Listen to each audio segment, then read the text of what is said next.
With the upcoming announcement of GTA 6 right around the corner, I thought I'd jump into GTA Online again and see how bad it really is. But I also thought I'd jump in not on my original account where I've got all my stuff. I want to see what the experience is like from a fresh account and see how hard it is to make money and level up with all these content updates. So without further ado, let's jump in and see how much of a nightmare this really is. So the first thing we do upon entering online is create our character, and I think I've got a theme going. Meet Lommy, a distant relation to our dear friend Lemmy in Red Dead Online. Check out that video before this if you haven't seen it. Lommy is our lovely knockoff of Lemmy, and without a doubt this dude looks like he's got issues, so I think he'll fit in. Now that Lommy has been unleashed upon the world, let's see what we can get up to. With this new account, I also got the Criminal Enterprise Startup Pack, as I think if anyone's buying this game today, you might as well get that too. That means I get this lovely apartment, as well as a few other things. Once we head out of the apartment, I start to drive around and look for things to do, and promptly get disconnected from the servers. When I log back in, I decide to message the server to see what people recommend for new players. At which point, I get this.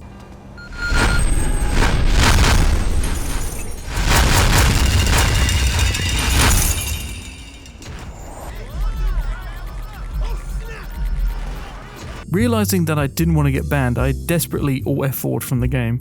On my third login, I'm now thrown into what looks like the apocalypse, as I later worked out it was because I was recording during the Halloween event. I decide to try the same tactic and ask the server what they would recommend for a new player, although they might not believe me, as I'm now level 76 thanks to our friendly Russian hacker. This time, none other than Gus Fring wants to work together. While I wait for instructions from Gus, I get smacked in by a flying bike thing, who then gets obliterated by a dude with a laser minigun. I didn't realise I was playing Saints Row. Gus Fring eventually recruits me for Los Pollos, and I head over to his business where I sit in the black loading screen for what feels like an hour. This will be a recurring theme. It seems rather appropriate to be in this business with what seems to be a Breaking Bad filter over the screen. We drive over.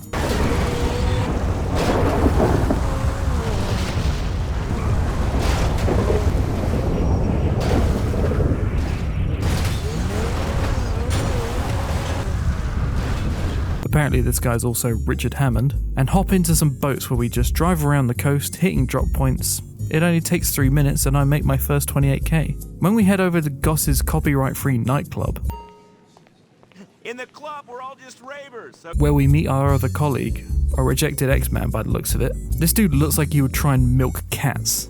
We then start driving over to what appears to be the A-Team van on steroids. Seriously, what is this thing? This is the sort of thing the CIA uses to spy on my search history. Turns out we use this absolute tank to run a diamond heist, which seems a little excessive. I sit in the back looking like I'm in a scam call center, until Gus needs me to operate the drone, which this thing apparently has. They need me to go and disable the alarm in the diamond store using this thing's stun gun, which went fine until I accidentally boosted and blew the drone up. While I sit in the back and panic, Gus brings back the diamonds and we start to make our escape. I hop into the missile system of this thing and protect the truck. When did this become a Mission Impossible knockoff? After a little bit of driving, we deliver the diamonds and make another cool 30k.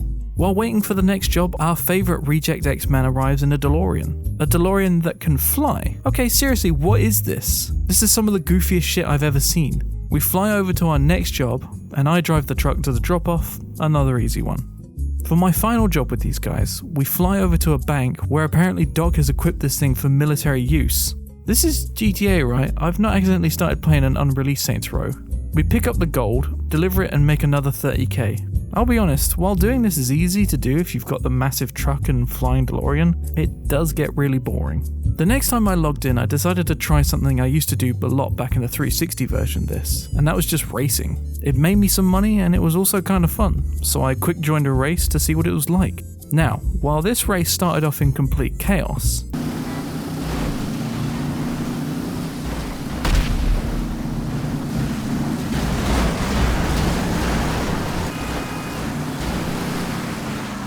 I didn't realise before jumping into this race that this was a race across the entire map and it would take me 50 minutes to complete. I say complete. After some time, I had crashed or stalled in places that meant I was right at the back, and because we were driving old hunks of crap, I couldn't get a decent speed. So eventually, after 53 minutes, I DNF'd. And what do I get for nearly an hour of my time? $4,470. Christ give me strength. Once back in free mode, I decided to visit the points on my map that said I'd completed something after that hacker gave me a load of stuff. Turns out I collected enough crap to look like a creepy cosplay sex offender or an alien, along with 50k each. Which is alright I guess, just glad I didn't actually spend the time collecting it all. I tried more similar jobs like this weed one for Lamar, which just involved doing this hacking minigame and shooting some NPCs in this warehouse, to drive to the arse end of the map to hand it in, only to have the entire event cancelled because there wasn't enough people in my session. So I got 15k for 15 minutes of mostly driving. I once again tried something else, this time hopping into heist preps and finales, as I read that's honestly the best way to make money apparently. So I hopped into this specific standard setup where we have to steal a truck. No biggie, shouldn't be hard. We head out of the apartment looking like a rejected boy band and drive on over. Once we all arrive, we get ready to ambush, and then... brilliant. We restart, get ready, and then... Was this guy dropped as a child? Third time's the charm.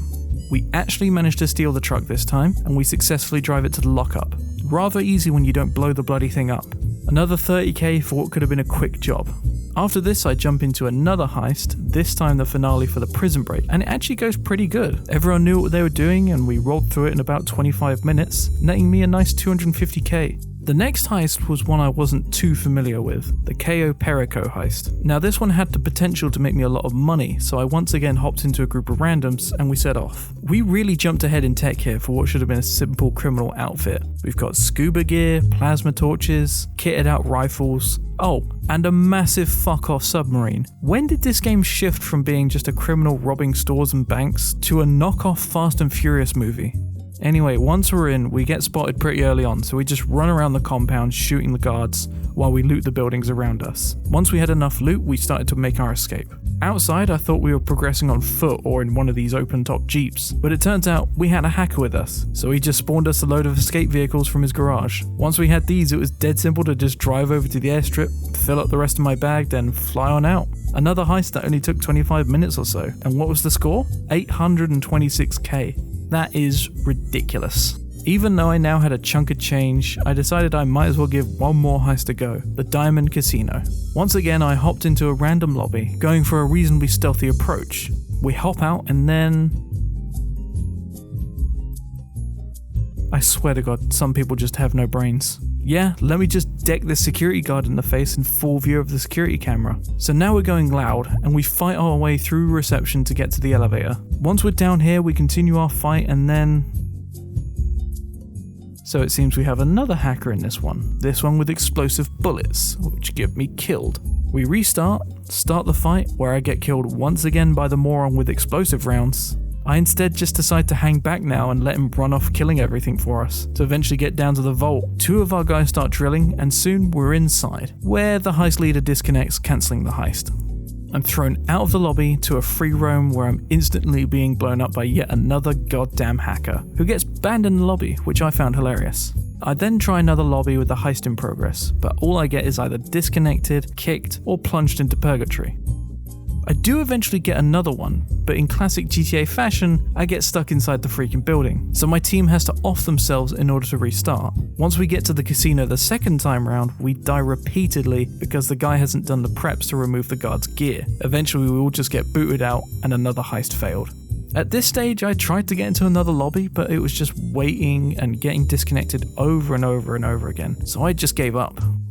This then got me thinking, after all this effort and multiple jobs over the course of a few days, I had about 2 mil in my bank, but why do I want all this money? So I can own businesses out in free play that slowly earn me money? Well, that avenue sucks because the resupply missions are long, and I'd need to do multiple resupplies on my own to make anything worth selling. Even then, it doesn't really earn you that much overall. I'd need a crew of dedicated friends just to help me, which doesn't even make them that much money, so why would they bother? Even then, I tried other open play missions and they're all just quite long and pointless. All this money you accumulate, and for what?